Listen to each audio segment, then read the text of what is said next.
You know what this is. You know what this is. This is WeatherBrains episode number 639. This is the pre-show. This is for April 16th, 2018. This is that marvelous time of the program where we do three things so well.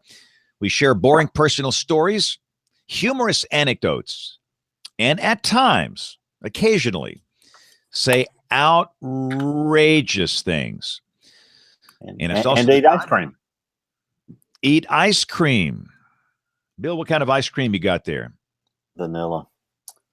It's the greatest. That would be my selection. I pick vanilla, and people mock me and belittle me for that, and I refuse to be mocked. Well, it's the best. They'll have to mock me too. I had native Thai for lunch, and boy, I'm feeling it. It's a good thing this is not smell-o-vision here. Wow. Have you had one of these? Have you had one of these Carolina Reaper peppers yet, James? The ones that cause one of those crazy headaches. What did they say they were? What was the name used in the press reports? What'd you call one of these things? A what pepper? A Carolina Reaper. Carolina Reaper. Yeah, doesn't that sound good? I think we should have a Carolina Reaper eating contest. It is officially the HP22B. The pepper is red with a pointed tail. Guinness Book of World Records dubbed it the hottest chili in the world, surpassing the previous record holder, the Trinidad Scorpion, Butch T. So did you have this for lunch? No. It causes thunderclap headaches. That doesn't sound pleasant, James. No, that's not good. A man had to be hospitalized for eating one, but apparently they're really popular. But you don't need to eat them. That's not a good idea. Wow, that's just brutal. So what kind of Thai lunch did you have? You know, there's a good little Thai place in Vestavia that's real little Thai couple runs it, and you go in there and it's always delicious. And so they know Elle and I when we walk in, they know what you want, they remember. And so they say, they've been trained that I want it as hot as they can make it. And they deliver. And so today it was really, really good, but whoo, now I'm feeling it. As one of my friends used to say, she was an elderly lady who worked on my first hotel job. She was 70 years old. God rest her soul. Her name was Flo Osborne. And she was a sage. And when I would eat hot things, she would always tell me, "You're going to be sitting in the creek tomorrow." And I understand why she said that now. Question is, have you ever had any of this hot sauce, Bill? Oh, wow. Yeah, they don't have that at my local Firehouse Subs yet. That would be really flaming. That's disturbing. It's leaking out of the bottom of the bottle. That's really scary. It's like it's eating through that table right there. Wow, that's disturbing. I'm staying away from that middle one. See, this is why this is the pre-show. You don't get this on the produced audio version. I think the next time we have one of these National Weather Association lunches or dinners, we should. Oh, there's one tomorrow night. You gonna be there? No, I mean like at the annual meeting. National. Yeah, well, all right. So the national. We need to bring in John Olshoe and let's do. Have him drink 3 of these back to back to back. That makes my stomach turn just thinking about it. John, for those that don't know, he did weather with me for years. And John, before we went out on every tour, the weather tours, whether it's a spotter training or whatever, he would drink a bottle of condiment like ketchup, mayonnaise, barbecue sauce, mustard, barbecue sauce. I saw the man drink a whole bottle of Heinz 57. I've seen him drink a whole bottle of A1. And I would love for him to try those 3 back to back to back. That would be nothing more than good entertainment. So there we go. All right. So let's. They just be us girls tonight, huh? Oh, I got to send the invite. What am I doing? Oh, there's that. Yeah, there's that little Little detail there. Let's do that. Clearly need to get this off the screen before our guest comes on. If they see that as the first item on the screen, they're running. They're done. Who is our guest tonight? Yeah, Eric Salna from FIU. We're talking hurricanes. Yeah, good. Hurricanes. So the former governor of the great state of North Carolina used to pronounce it hurricanes. That's good. Hurricane. All right, let me make sure that's correct. We just got a new vehicle delivered out here. I don't know. TV stations are still buying new vehicles like that. It's one of these live, trucks with the ENG and the satellite dish. That is a really nice vehicle out here. But with all these live views, I thought they quit buying those things. So, but I will not complain. They come in extremely handy for weather stories where these cellular networks do not perform well. That never happened. So I was watching WFMY, Nate, up the road from you. Mm-hmm. I thought they did a nice job. They had some trouble. A little tornado sideswiped their joint. Yeah, went right by them.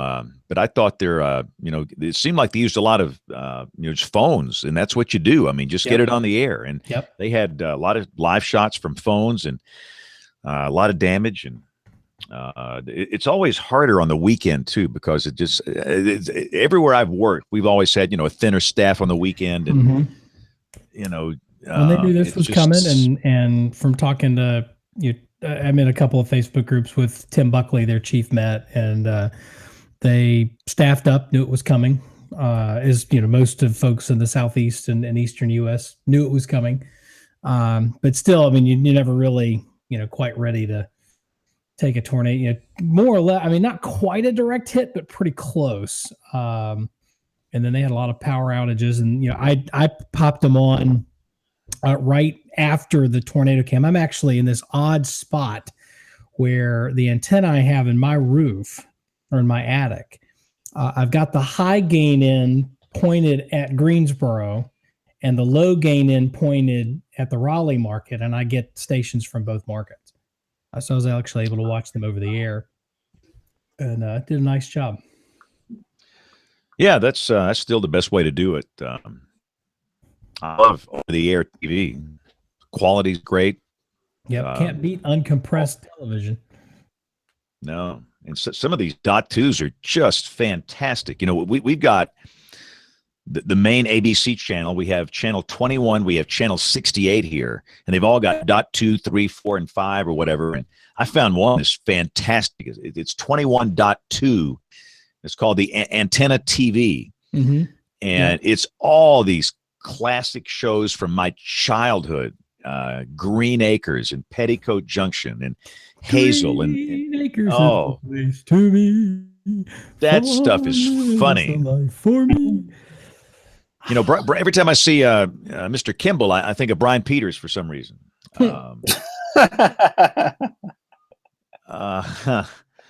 See, Brian's not here tonight. We can. Where is Brian? Does anybody know? He's. I saw him walk by my door about 6 o'clock, and he took one of the vehicles out here headed somewhere. So, may never hear from him again. 50-cent beer night at the Trap. We actually mentioned the booby trap on coverage Saturday, tornado coverage. You sent him an invoice? I set Charles Daniel up, who was working with me here in the studio. He mentioned Bagley Junior High School, and I said, Charles, you ever been to Bagley Junior High School? I was baiting him because to get to Bagley Junior High School, you take a ride at Wesley's Booby Trap. And he said, yeah, you take a ride at the Trap. And that was clearly the show. I didn't catch that. Yeah. I heard take that. A ride at the Trap. Yeah. That clearly was the oh wow, that means Charles goes in the All-Star lineup right there. No, he's Hall of Fame material. That was great stuff. And thank the Lord. James span coverage over the years. We are so happy about Saturday. All the tornado warnings went away magically by 2:00 Central Time, and at 2:00 Central Time, we joined NBA basketball right on time. We did not have to cut off 1 minute of a playoff game, so my life was not threatened. I think with all this interest in NBA basketball in Birmingham, that we would get a team. Because they go crazy over the NBA. That's interesting. No, we're the smallest market in the country without a pro franchise. The smallest market, the largest market in the country without a pro franchise. NBA, MLB, or NFL. And, the MLB guys would do great here. But the problem is once football starts in September, you're done. And so, I think if you look at Memphis and Oklahoma City, how well those teams are doing, I do think the NBA would do very well here. And they're going to renovate the Coliseum, the big Coliseum downtown, to make it with all the sky boxes and everything you need for that. So that the stage is being set for that. We just need somebody with a check to buy a franchise or do something. So. All right, so 28 after the hour here. Let's do a mic check. Aubrey? Mic check. Hello, hello. It's like you never have mic problems anymore. I never get to play my song. Have you tried turning it off and on again? Off and on again. Off and on again. Never gets old. My snowball does me well. Oh, it treats me well. Eric, can you hear us? Yes, I can. Can you hear me? Glad to be with you tonight. Loud and clear. Look good, sound good. This is too easy. So we can start here in a matter of a few seconds. We have to wait till 30 after the hour. So television will join us. Give me a chance to get all the nasty barbecue sauce images off the screen, and we'll be ready to go. So we're missing Rick and Kevin. We know about Brian. Kim. We'll kind of give Kim a pass because for condition. She's been having trouble getting the invitations, James. Do we need to send it to her separately? I don't know. And by the way, welcome to all of our television viewers watching on local television in Alabama. We're about to start WeatherBrains. You know what this is. It is the pre-show, that marvelous time of the program, and to get this thing going. And what I do, I turn, once I see us on the monitor, I turn it back to the main channel because of the latency in there. So we're on TV, and let's just get this thing rolling here. We're gonna get started on time. What? So it makes no sense. Horrifying. Here we go in 5, 4, 3, 2, 1. Hello, weather weenies of the universe. This is WeatherBrains, episode number 639 for April 16th, 2018. This is the weekly show that's all about weather.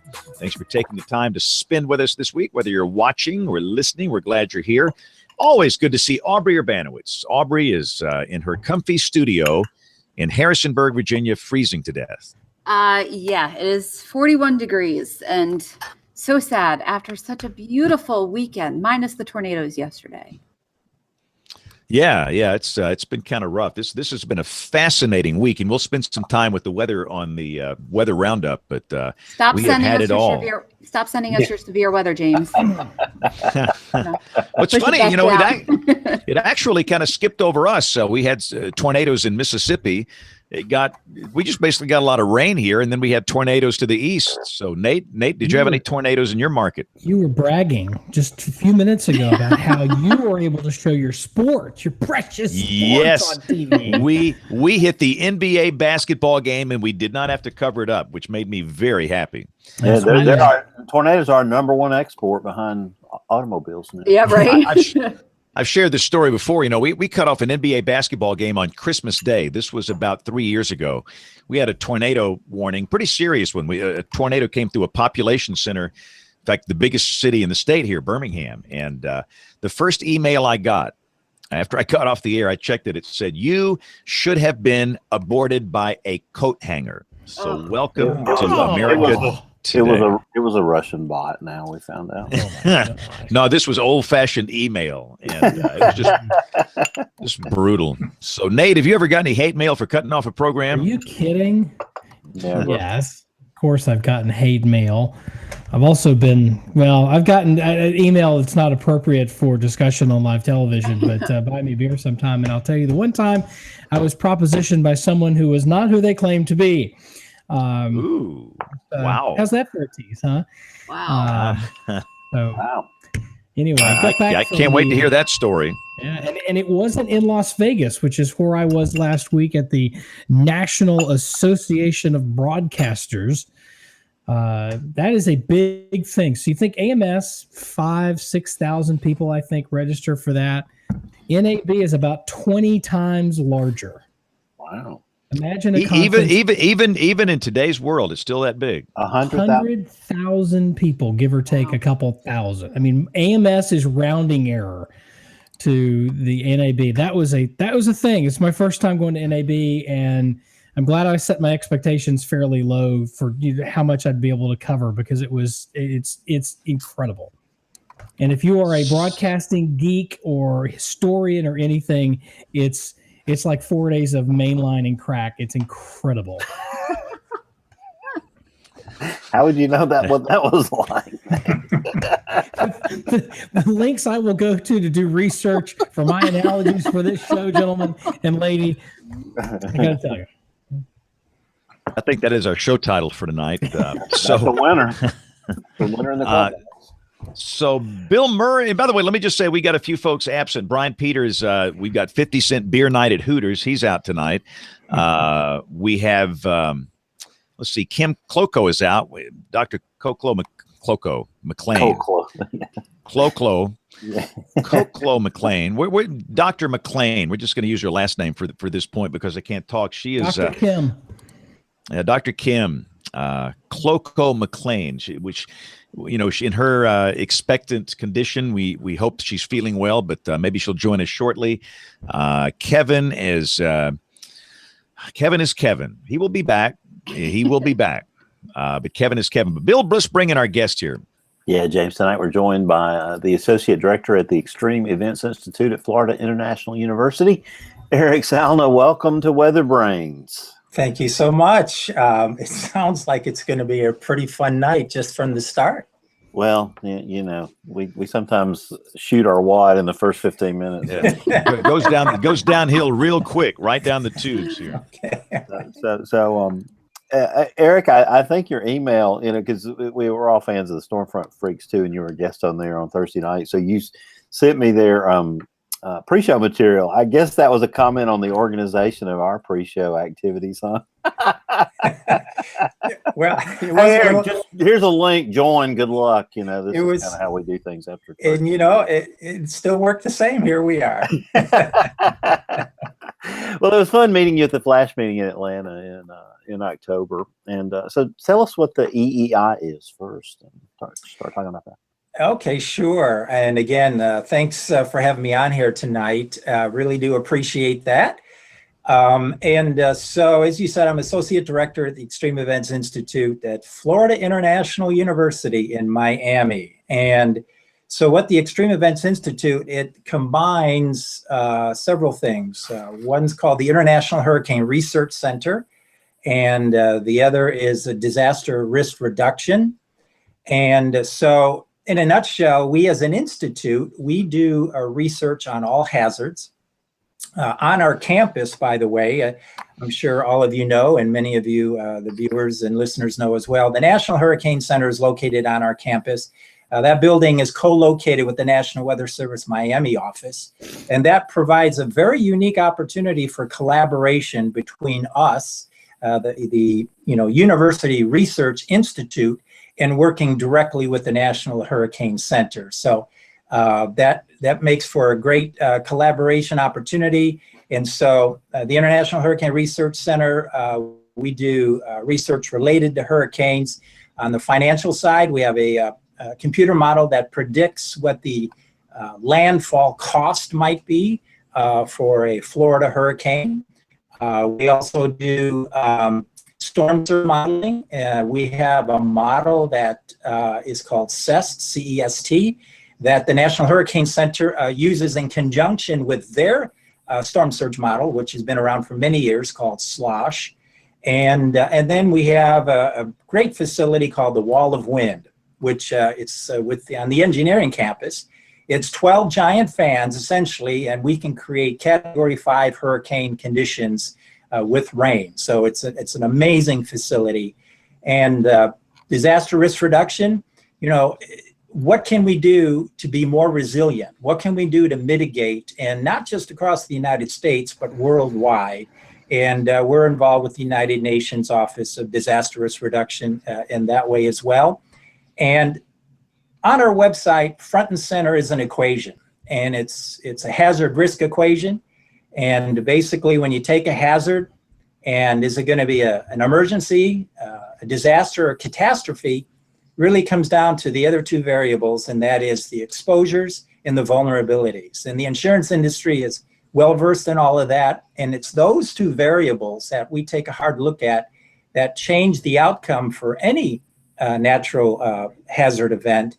And that's kind of our focus, our flagship. And from that, we do all the other research involved with that. So there you go, Bill. That's the Extreme Events Institute. Yeah. So how do you fund all these activities? Where does the money come from to run this really cool venture that you got going on there? Well, most of the funding is grant funded. National Science Foundation is a big percentage of that. We do get funding from state of Florida, Division of Emergency Management. We do get some NOAA grants. So it's a variety of grants that traditionally fund all the efforts at the Institute. So what disciplines are involved in what you're doing, Erica? Because it's obviously multidisciplinary. Well, and that's a key word, Bill, because, and I think this is happening nationwide at universities. Since I've been working at the university, I had never worked at one before, but coming in, the culture of a university, like you said, how is it funded? How does it operate? And for many years, the nickname were silos. So you may have, one department on campus doing their research, and another department, and then another department, and they never really cross over or knock on each other's doors or talk to each other, so to speak. And so at the Extreme Events Institute and at FIU, and as I mentioned, I think universities nationwide, when you say interdisciplinary, that's exactly what we want to do. So we want to bring in the social sciences. We want to bring in the medical sciences. We want to bring engineering in. So yes, if there's a topic or a project that can be grant funded, what looks good now today is that you're going to have different people from different departments on campus involved, in doing it. So this wall of wind, this sounds like an amazing thing. How big of a building is this thing housed in? What can you stick in it to test it? Well, so first of all, the building, it's huge. Think of kind of a aircraft hangar, so to speak, not quite as large as a typical one, but it's a very large building that houses on one end those 12 fans, roughly almost 2 stories high. There's 6 fans on top of 6. The program, we didn't start initially with 12. It was a graduated program where there were 2 fans, 2 airboat engines, one on top of the other. And that then was a tropical storm, and then you kept adding fans to move up the scale. Right, 2 fans. Then we went to 6 fans. And so 12 fans equals F5 or Category 5. Well, exactly. It all has to do with how you're going to take that flow of wind and contract it to get the speed. And so we were able to go from 6 fan to 12 fan, and we left gasoline powered engines, which were 500 horsepower Chevy engines. It was like 6 NASCARs starting up. Ooh. And we shifted to the electric fan motors, 720 horsepower fan motors. And so the way the engineers configured it, they funneled that volume of air to get that Category 5 speed.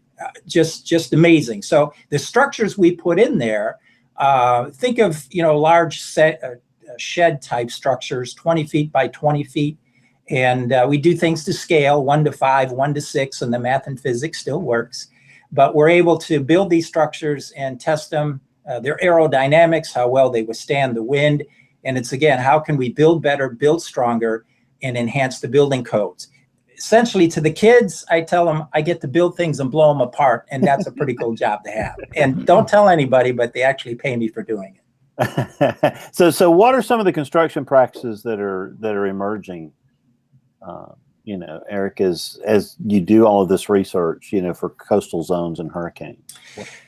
Well, it's a great question because it goes hand in hand with building codes. And I'm sure many of the folks listening have been reading about building codes at the various hurricane events. And what can we do to strengthen a building code? Unfortunately, there's still a lot of work to be done in many states across the country.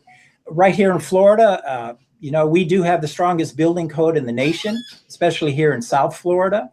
And so we are the leader in that regard. But, you talk about cinder block construction, not wood frame houses. You talk about a hip roof rather than a gable roof. You talk about roof tie downs. There are simple things that really don't cost a lot of money that can be employed to keep a roof in place, shutters on the windows. So these are the kinds of things that Florida learned, lessons learned, especially after Hurricane Andrew in 1992, what it is that we can do to withstand that next storm. And by the way, already mentioned the severe weather in the Midwest and the tornadoes. These kinds of techniques can work in states where there are tornadoes. I just saw on Twitter a small video, maybe some of you saw it. I forget which community it was at, but the person was shooting the video outside their window, and you saw across the street there was a home and the roof literally came flying off. To me, immediately I thought to myself, I would bet that roof is not tied down. So these simple hurricane straps, we call them down here in Florida, Simpson strong tie, that you can go to any Home Depot, and there's all many different sizes and shapes to tie the roof to the wall to the slab. That roof, the tornado going by may not have flipped over like it did. It would save money in the Midwest as well. So that's kind of where we're trying to go with building codes all across the nation. And one concern is, of course, building back the same way. We just for spring break a couple of weeks ago came across the Alabama and Florida Gulf Coast, and you see homes that have withstood hurricanes over the years in different structures, and you see new homes being built back where homes were destroyed. And, and especially along the Mississippi coast, some of those homes are built 30, 35 feet above the ground, it seemed like. Mm-hmm. It was an amazing height. So, how are y'all approaching that process of, making sure that people don't build back the way they originally did, Eric?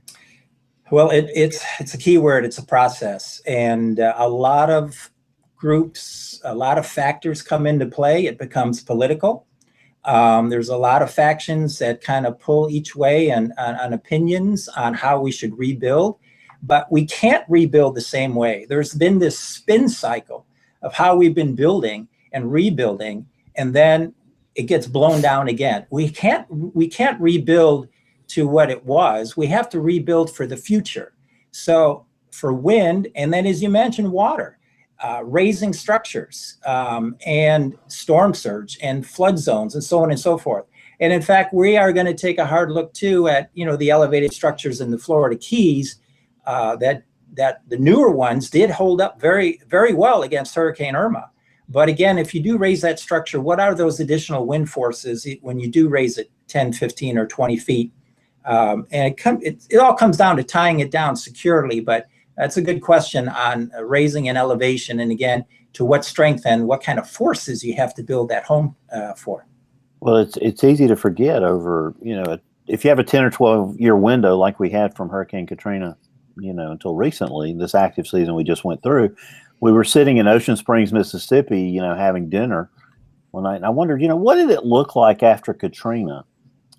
And the pictures, I looked at when I got back to the hotel that night of what that town looked like after Katrina. I mean, it literally looked like a lumber yard. And, 13 years later, the scars are basically healed. So I guess it can be easy to forget, what happened. So this busy season of 2018, is important because we have to leverage those memories for a while, I guess. Well, absolutely. And, memories can start to, diminish those lessons learned. And as you know, as we attended the Flash conference together, there's still, we have to push on from what we learned from previous events. And many times what strikes me when I see aerial footage after a tornado outbreak, the countryside is littered with wood. And I know, and we all know that's been the practice of construction in the United States in many places. Wood was a common, material to use and to build homes with. Well, okay, now we know that may not be as strong as a CBS cinder block constructed home, like many of the homes here in Florida having to deal with wind. So these are the kinds of conversations when thinking about the materials used. Certainly cost comes into play, but even a wood frame home, again, back to those very cheap and inexpensive roof tie downs, things like that can really make a big difference.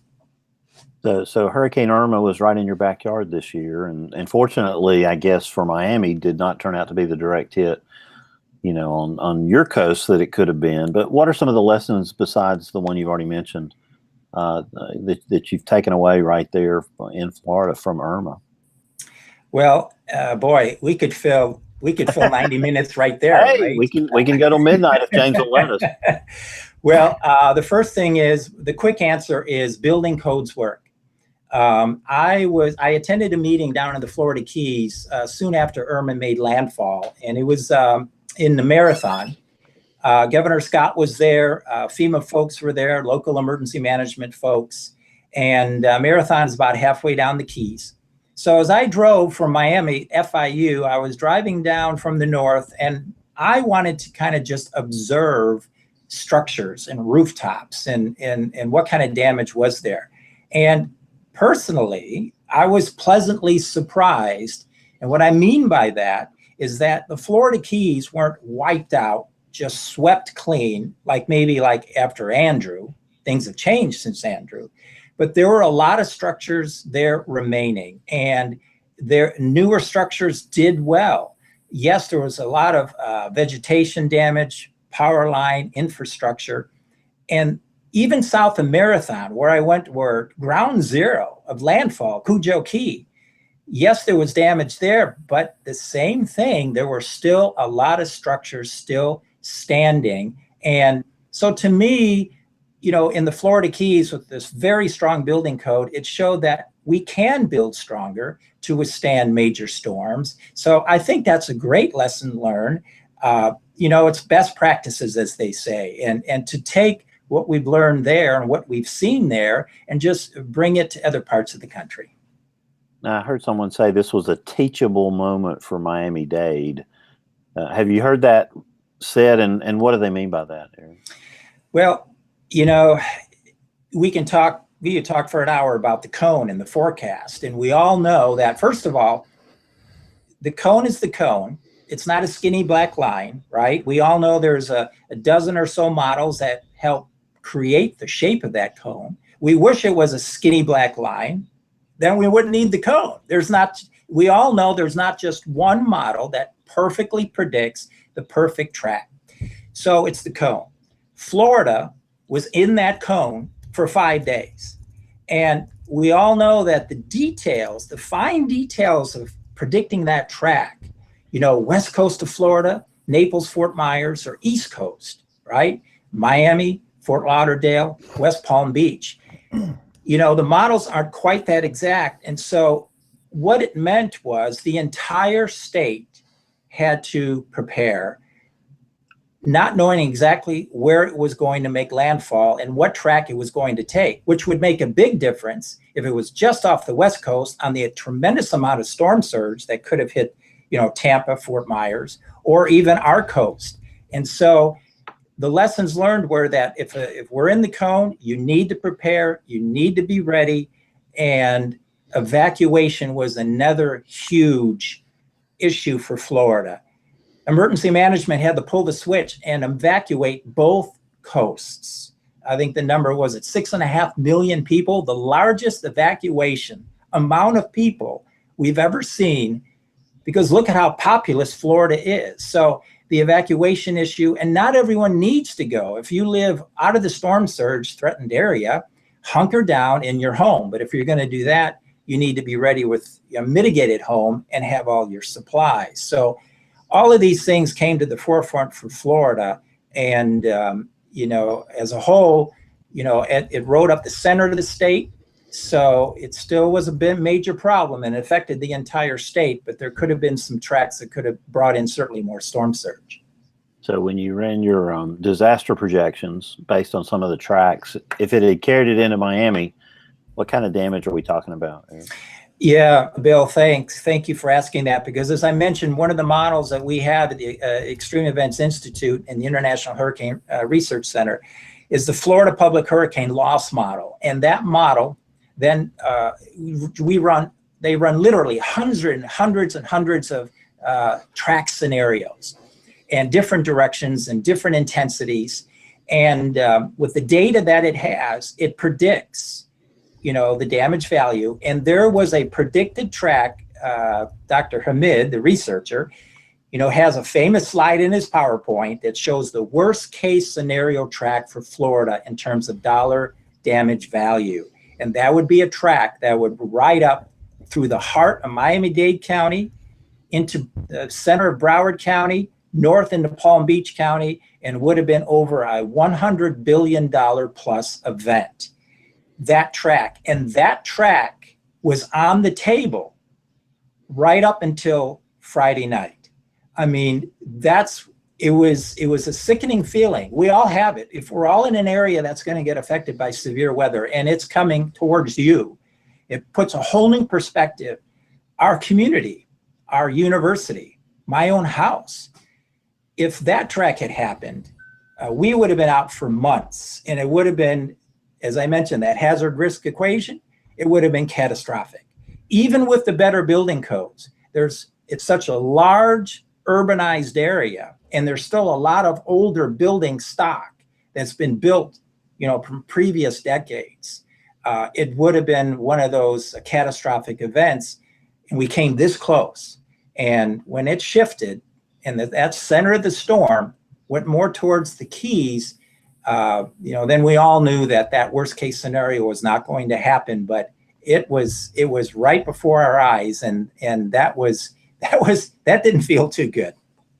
So you mentioned studying response and those sort of topics in your interdisciplinary approach.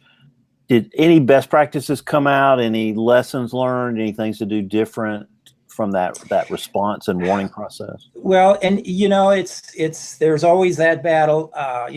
We all know former National Hurricane Center Director Max Mayfield, and what he always would say, and the subsequent directors, the battle is won not in the 6 months of the hurricane season. The battle is won in the 6 months prior. What he was getting at was all of us who live in a hurricane zone, we need to be prepared. We need to be ready.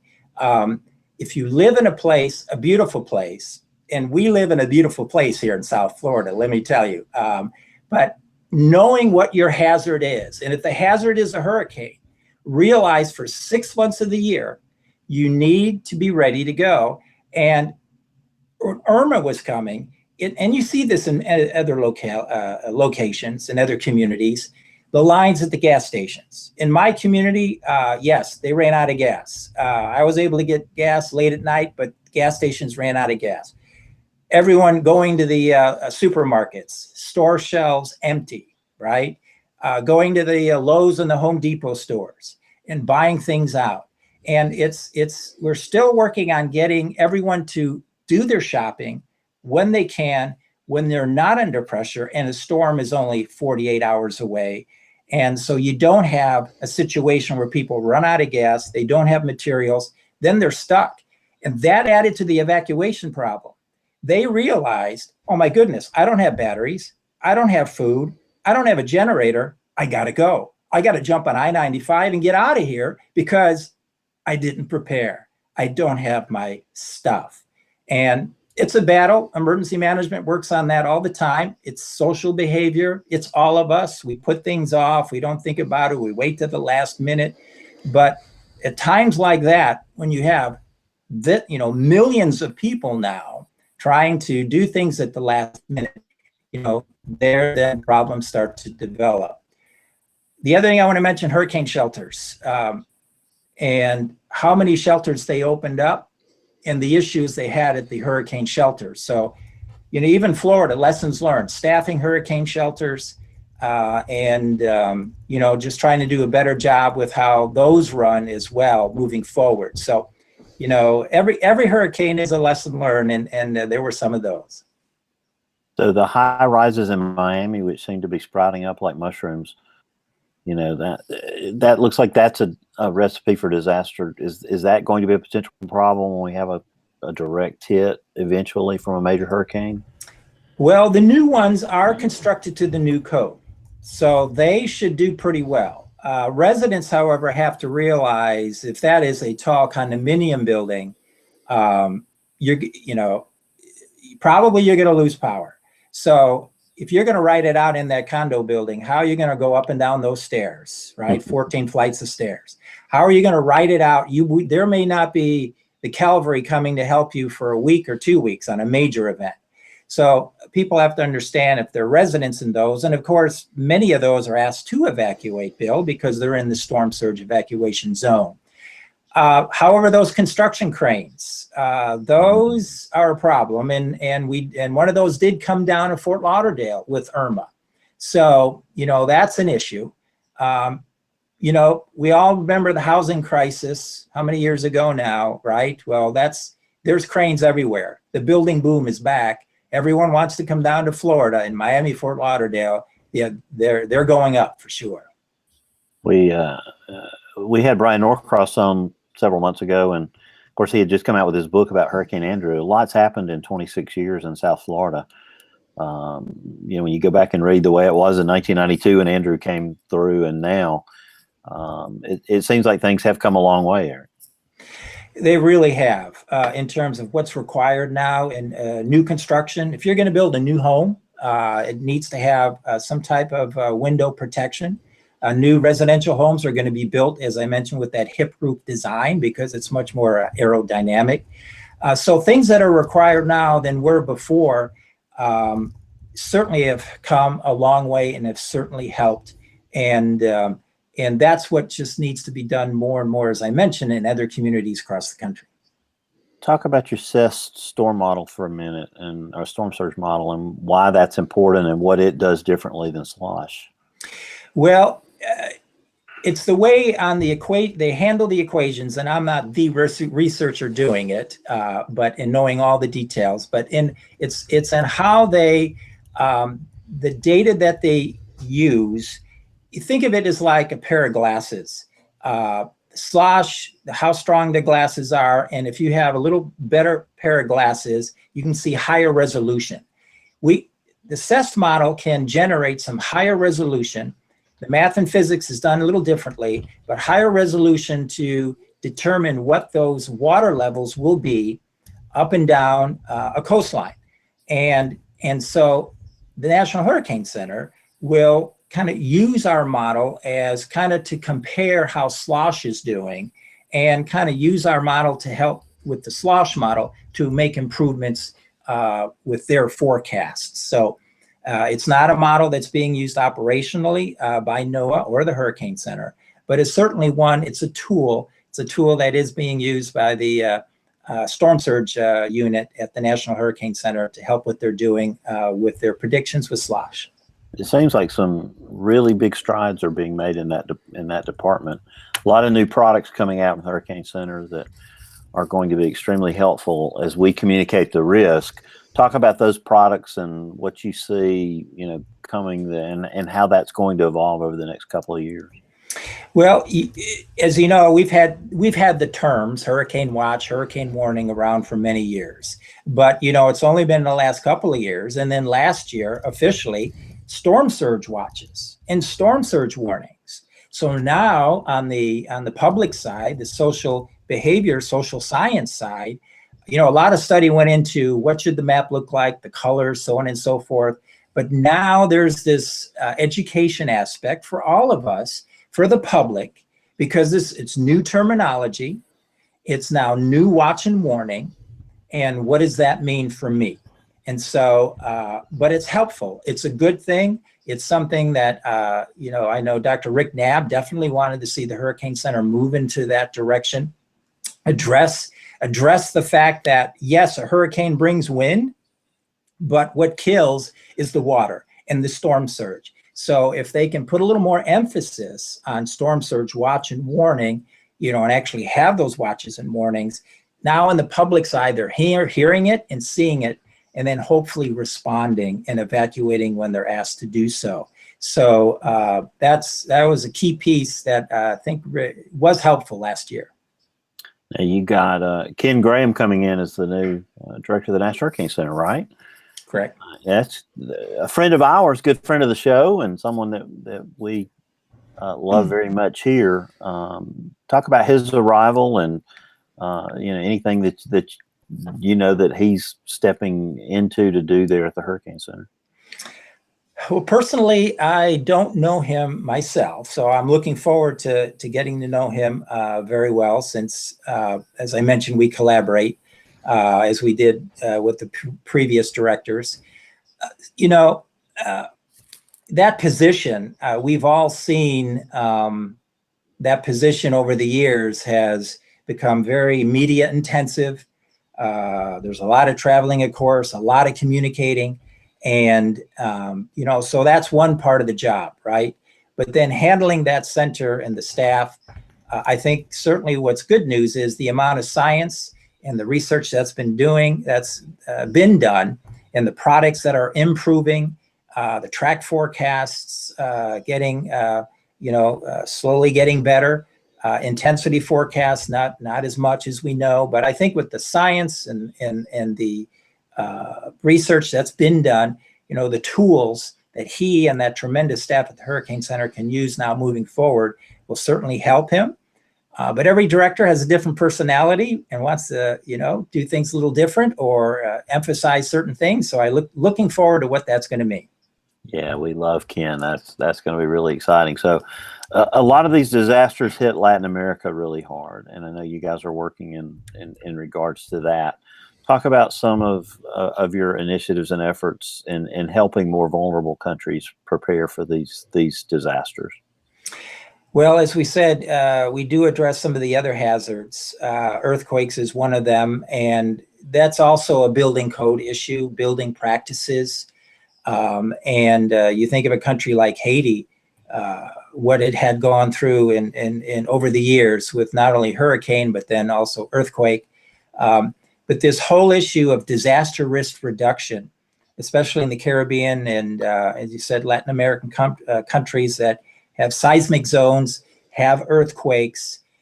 Again, we build for wind, and they have to build for their hazard, so the shaking of an actual structure. Unfortunately, there are some countries that they do have building codes in place, but when I mentioned, Bill, the exposures and vulnerabilities, the exposures is basically how many people and how many buildings, how much stuff in harm's way to that hazard. The vulnerabilities, now you talk about how well the government runs, inspections, certifications, education, and how that plays itself out with new construction. And unfortunately, in some countries, whether that be corruption comes into play, payoffs, whatever, a building is not built to code, and for many reasons. So that's a big challenge that a lot of those countries have, and then where we come into play with education on that disaster risk reduction side. Now, you mentioned earthquakes, and I know there's some research into early earthquake warning systems. Are you guys involved in that, and what's the near future in regards to that? We are not involved with that aspect. We know certainly there are researchers and labs definitely working on that, especially out west. We have the wall of wind to create a real hurricane condition, and they have their shake tables to create an earthquake condition. So I know there's work being done that internationally around the world. We're not so connected in what they are in doing that specifically, but certainly hoping that there can be some, progress made in that. But, that's still that hazard, the earthquake hazard, it's hard enough to predict a hurricane, right? Now predict an earthquake, that's a whole nother story. So are y'all involved in predicting losses in places like California when the big one comes, Eric?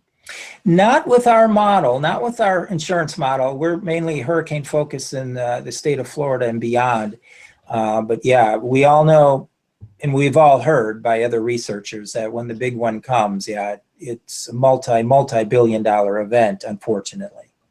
Now, your model is obviously important in setting insurance rates in Florida, I would imagine, but talk about the insurance crisis there. What's the way out of this crisis, Eric? Well, there's not one answer. There's not an easy answer. I thought you were going to say there's no solution. Florida is a beautiful place, but we're the hurricane capital of the United States. So when we had the 04 and the 05 seasons, insurance companies, they didn't want to stick around, right? So, but we have to have insurance. We have to have some protection. And of course, the state set up its own insurance pool called Citizens. But, again, it's how are we going to rebuild when there is an event? So what's going to save money in the long run, and you've heard the equation, mitigation. For every $1 we spend on the front end, mitigating saves that $4 on the back end. And everyone saves money that way. So on the front end, if we can build it to withstand the hazard, then the insurance companies, they look at their exposure, and the reinsurance companies looking at the insurance companies and this exposure, which is huge. And so if we can build it on the front end, and by the way, brand new construction, a brand new home, let's say 1,500, 2,000 square foot, if you're going to go what we say code plus, category 5, it'll add roughly only about 10% more to the front end of that new home construction. Now you think of a 15 or a 30-year mortgage, an extra 10% spread out over 30 years, and now you live in a code plus home. We can do that. Obviously, there is some additional cost. And we all know construction companies and builders and developers have bottom lines, and they're watching that very, very carefully. So that certainly comes into the conversation. But, it's a direction that we really need to have to move into. And then that helps then on the amount of loss and less loss, and then everyone be much happier. So how much of the process is educating appraisers and lenders and finance folks? There's a bit of education there. One aspect I'll bring up is the real estate industry, realtors. I may have shared this story, in my home that I'm sitting in right now. It's a newer mitigated home. We have shutters, accordion shutters that we can open and close for the hurricane and so on and so forth. And in our house, it's my mom and my wife's mom. My wife's mom. She's 92 years old. She lived in Fort Myers. We lived in Deerfield Beach in a townhouse. So we had to buy a new house so mom could move in with us. It was time that mom, her next season of life, would be living with me and my wife. So we told the realtor. She asked us basically, what's your list when you're going? What do you want to see in your house? Of course. My wife said, well, the kitchen, granite countertops, the walk-in closets, right? All the nice amenities. And then me, Mr. Mitigation Meteorologist, said, well, I want newer construction, cinder block construction. I want a new garage door. I want the shutters. She laughed, but she got it because she's a Florida native. So if we can educate the consumer, all of this can be consumer driven. If the consumer gets educated, if they then start demanding, we demanded safe cars years ago. if they started demanding safer built homes, I think it is possible that you can now make change in that way. So we found our house, we combined both lists, and then when we did a wind inspection, it actually helped save in my homeowner's monthly payment. So for insurance. And so I have a savings in my pocketbook because of that. And but we found a home that was safe for me and my wife and her 92-year-old mom. And that's what it's all about. And that's what we want to see everyone living in, is a safe home like that. And by the way, the building code, if you buy a house and they say it's built to code, that means the house was built to the absolute minimum required for that county or district or municipality. It's not the maximum.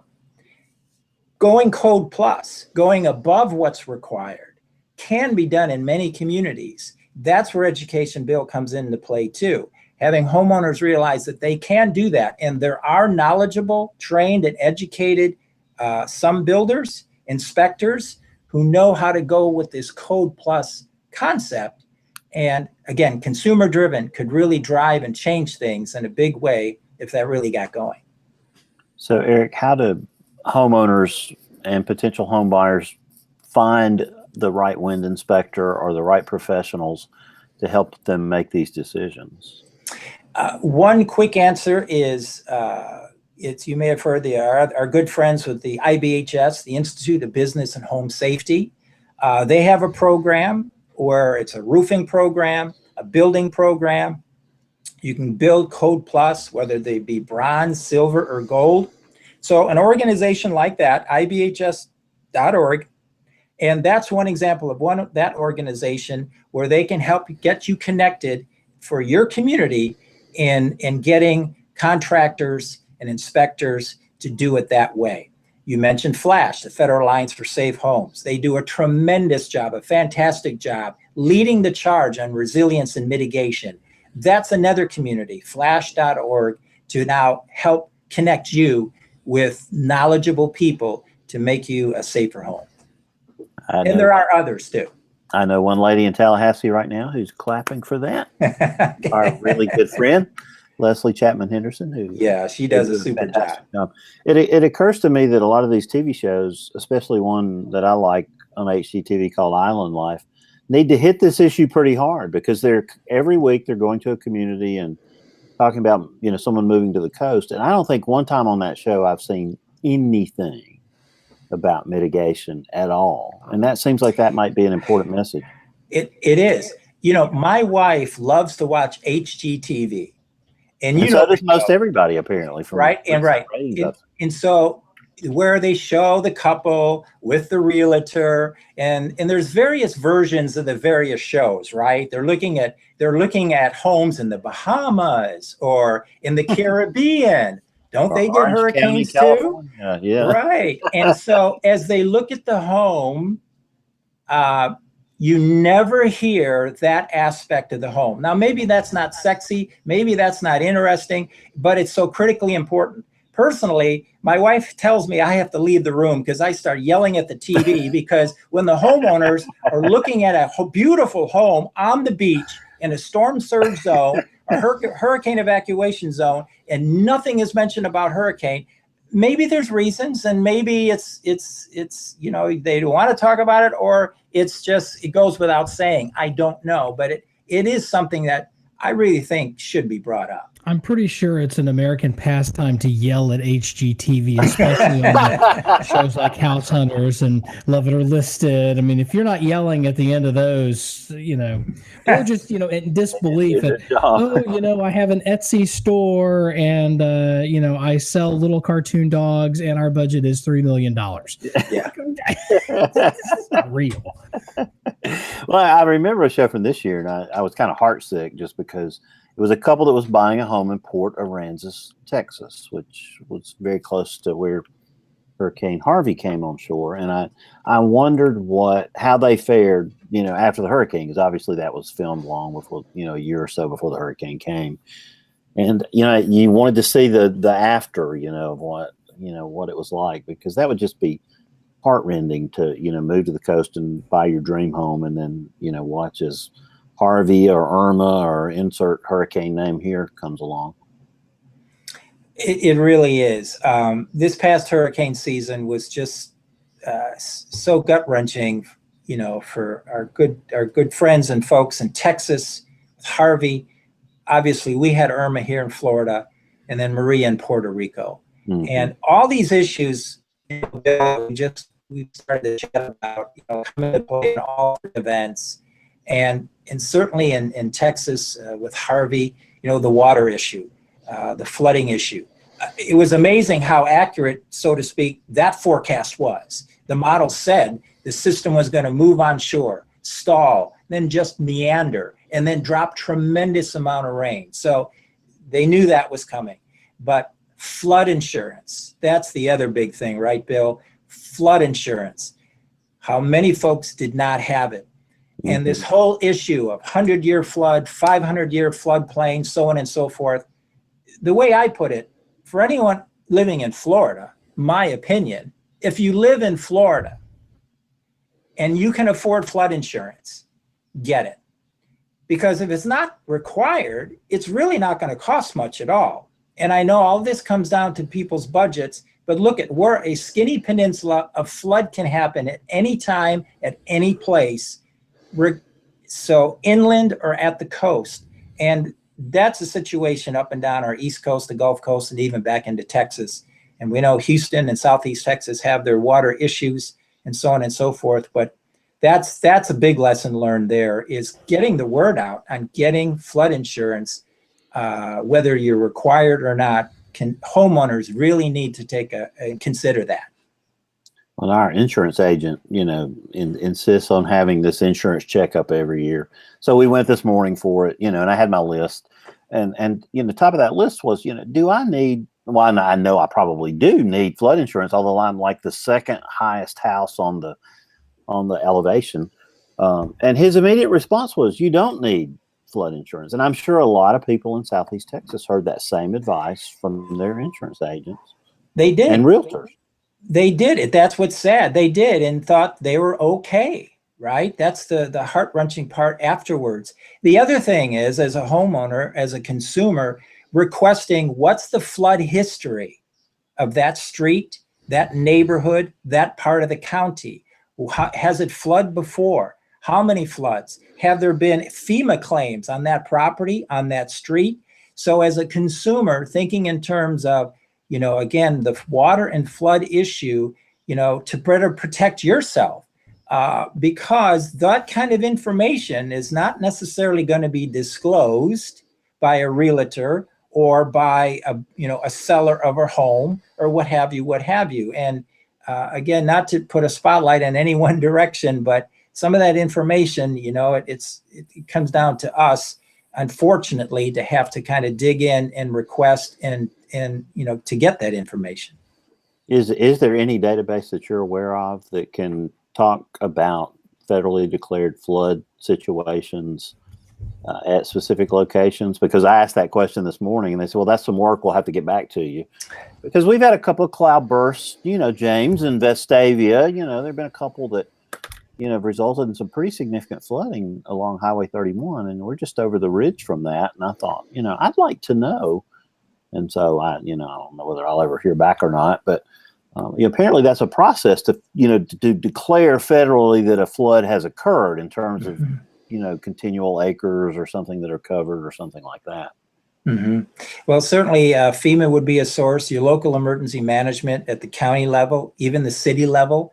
You can get records, you can get information. So it would take a little searching, but I think it wouldn't take too long before you would start, and even just ask folks in the neighborhood. Yeah, I guess just right. Yeah.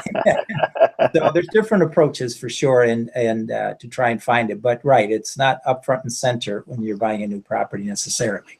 Now you mentioned garage doors, and I'm always concerned about garage doors in tornado-prone areas. So obviously that's a concern in hurricane areas also. And you mentioned that was one of the things you were looking for. What sort of thing, is the best practice in terms of garage doors in high wind situations?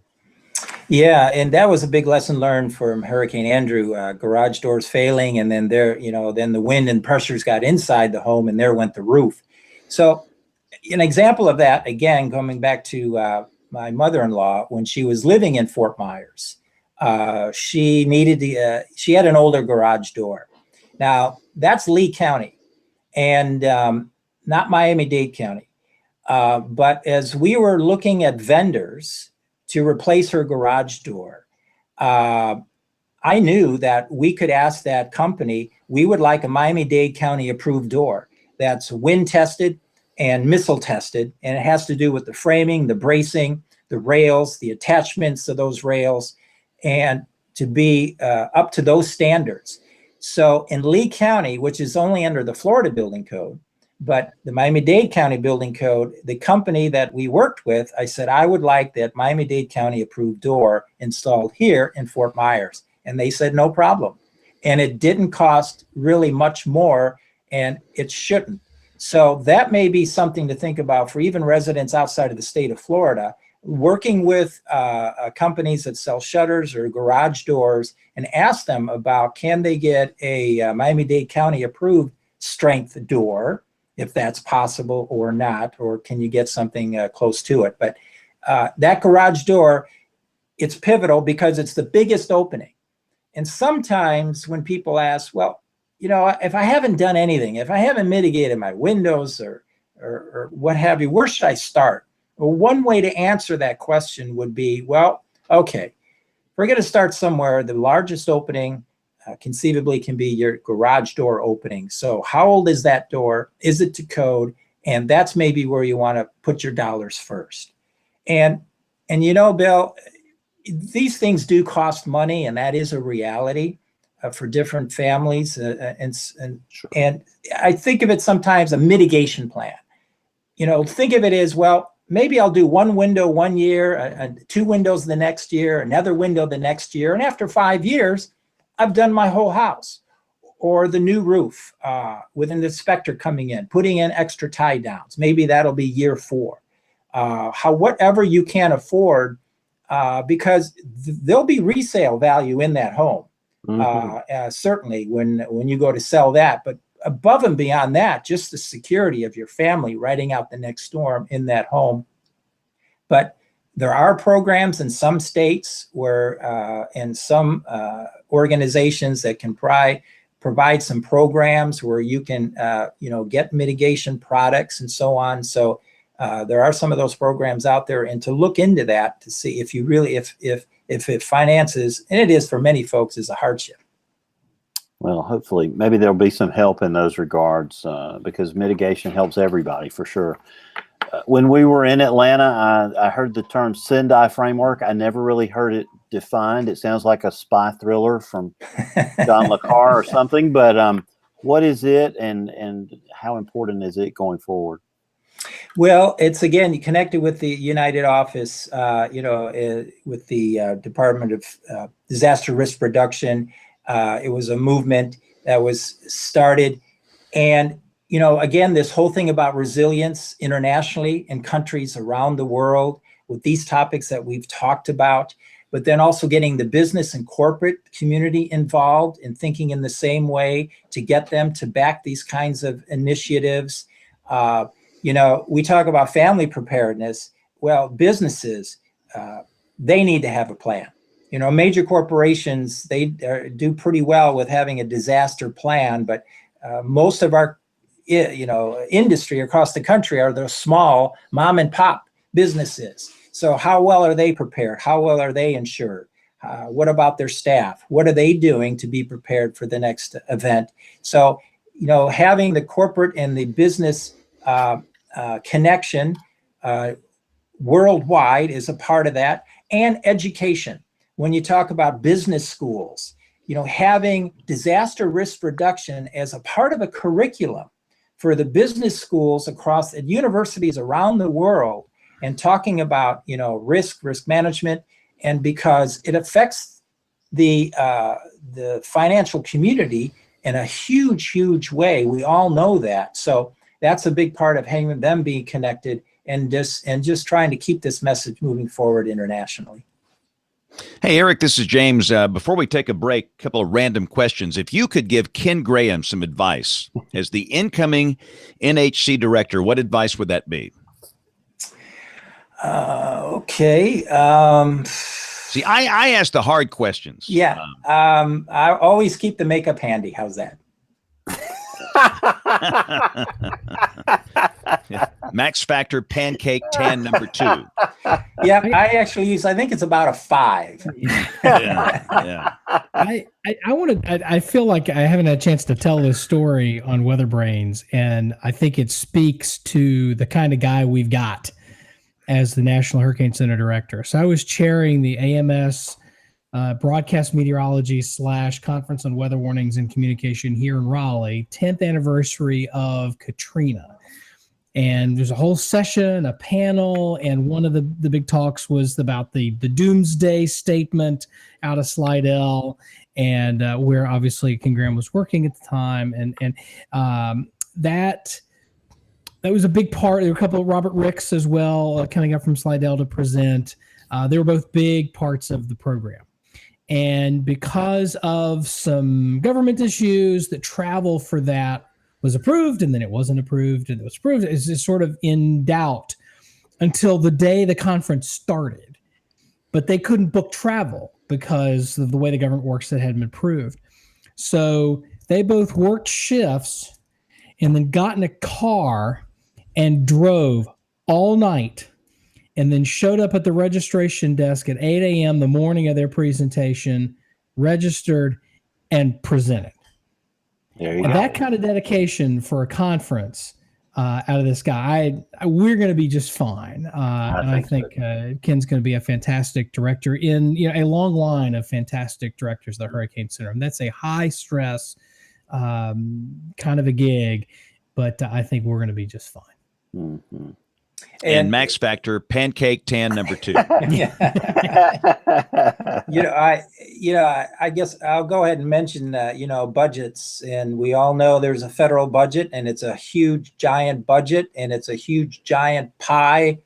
And if you look at the little slice, NOAA, National Weather Service, and the service that they provide, we all know that how important National Weather Service, National Hurricane Center, our Storm Prediction Center, and the value of what they do with the resources they have.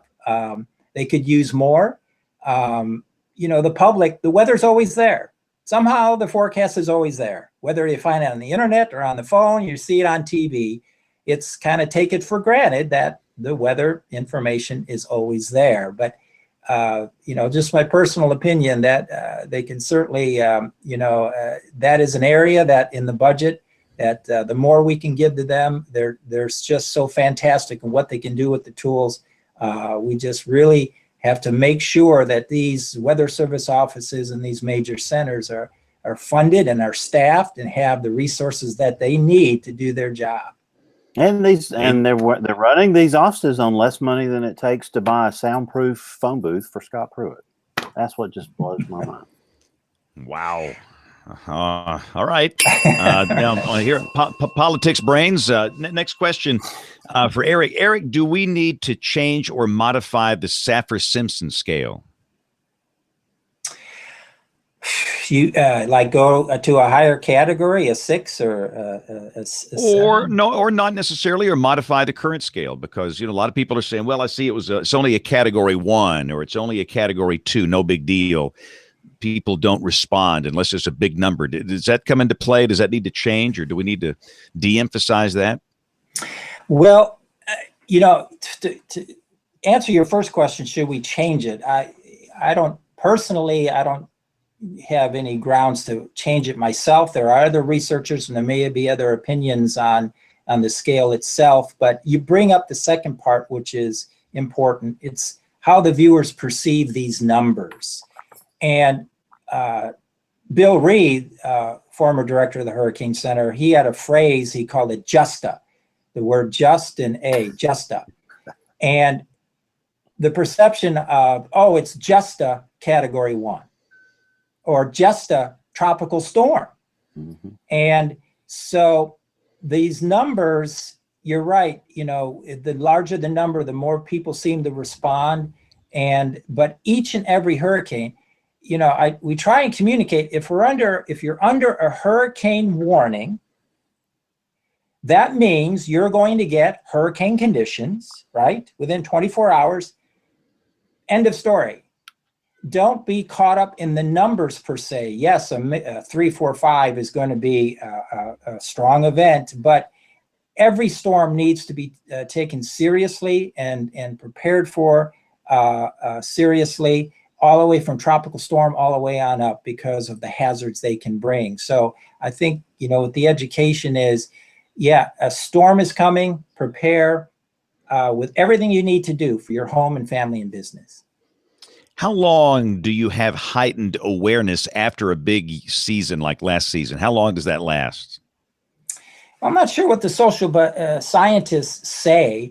I think it's got to be at least 1, 2, 3 years. Then memory starts to fade. After the 04 and 05 season here in Florida, especially, certainly there was heightened awareness for a few years, but then we went for that incredible drought, if you will, of no hits, 10, 11 years, and which was just amazing. It was just sheer luck. So people get on with their life. They forget about the hazard. The other issue is more people moving into the area, especially Florida, from up north, who've never been through a hurricane.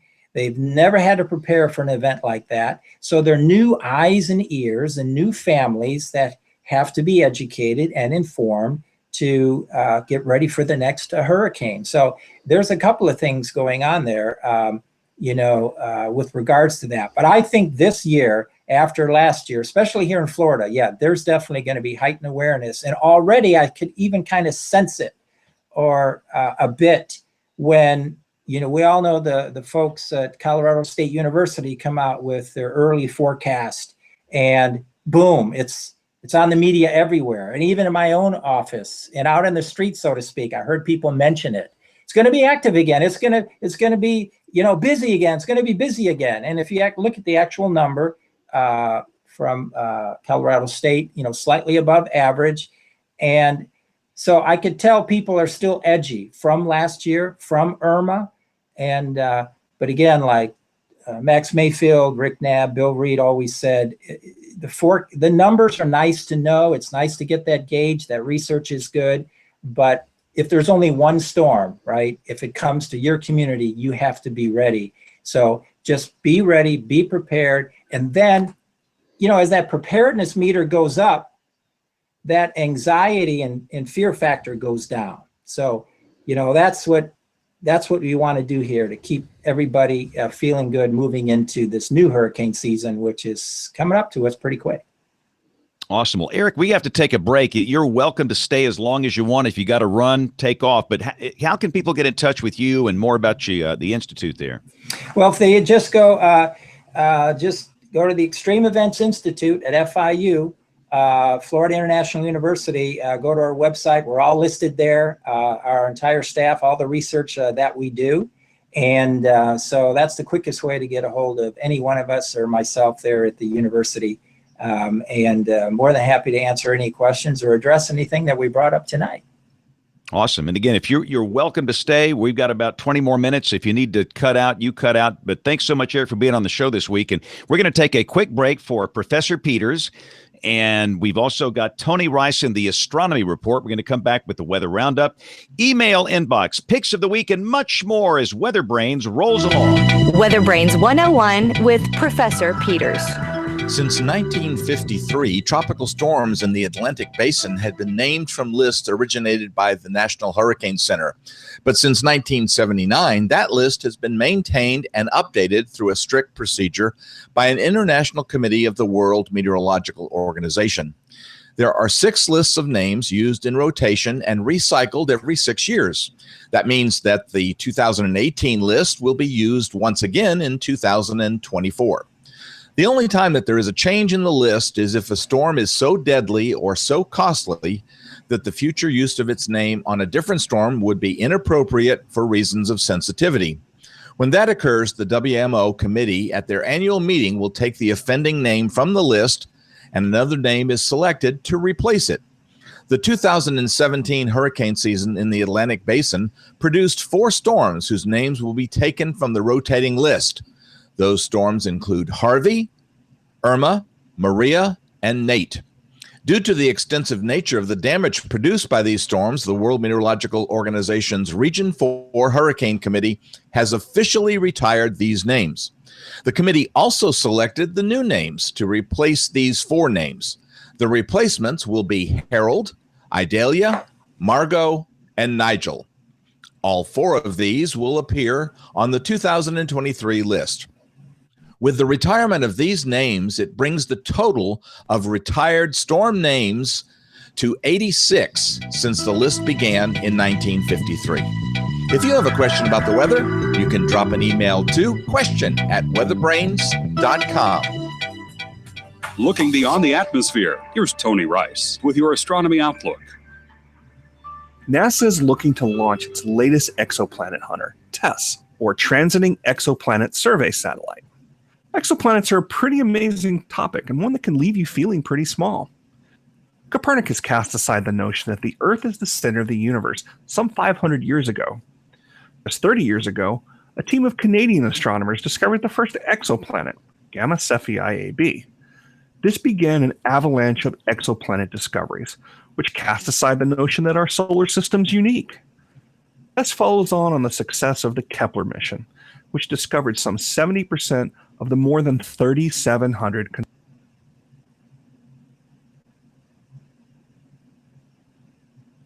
exoplanets using the same method, watching the stars. It teaches them for minute variations in brightness, which are the telltale sign of exoplanets.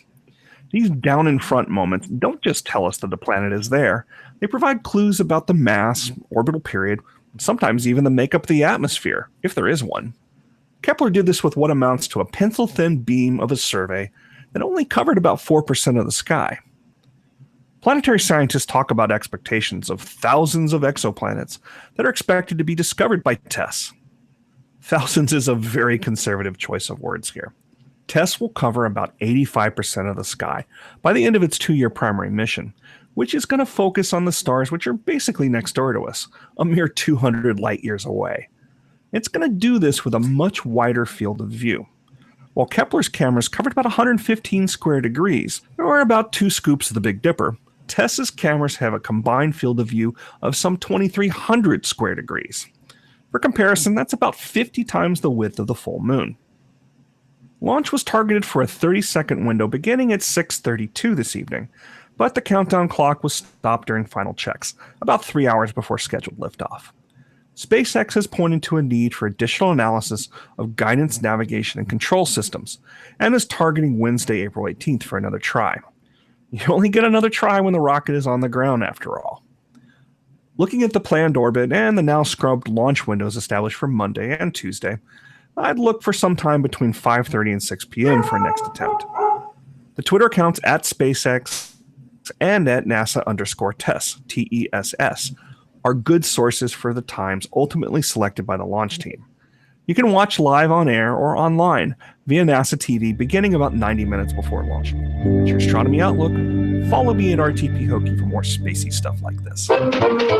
When the weather ball is red, warmer weather is ahead. When the weather ball is white, colder weather is in sight.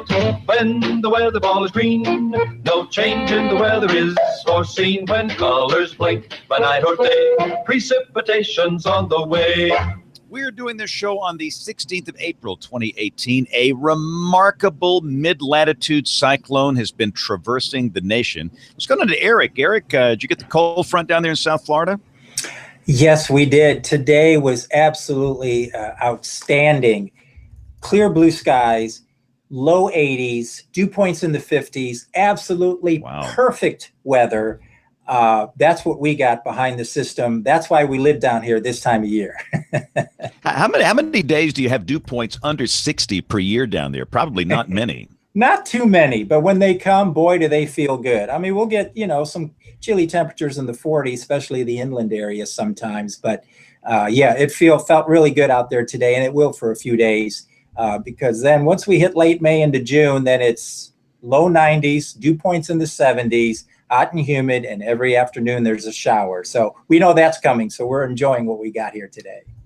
Oh, yeah. So, Nate, you had a lot of rain and some severe stuff in your neck of the woods there. Yeah, we did. Almost 4 inches of rain here. Fortunately, not a whole lot of widespread damage. Some hit or miss wind damage in the Triangle. Obviously, much worse about an hour and a half west of here in the Triad with the tornado in Greensboro, and a lot more widespread wind damage. But it was a beautiful day today, a little on the cool side. I think we cracked 60 briefly this afternoon. Tomorrow should be more of the same, and then be 80 by Wednesday. But at least the rain last night washed all of the pollen away. So it was nice to go outside and actually breathe the air for once without having to sneeze. Yes, for one day, and then everything will be for one day. Back to yellow. I guess you guys saw the all these snow pictures up north. Green Bay, Wisconsin, according to the Weather Service, one of their tweets, second largest snowstorm on record, which is just stunning. Some locations around Green Bay had 30 inches of snow with this. And I guess in the dead of winter, it's just too cold and too dry for these really big snows like this. But tremendous snows up north. And goodness gracious, the wildfire problems.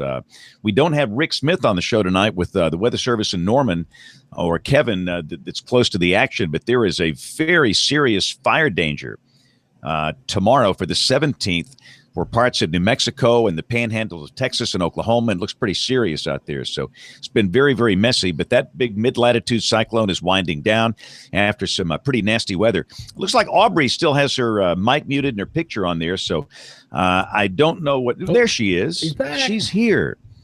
Oh, Aubrey, can you talk now, or are you still doing things in the studio?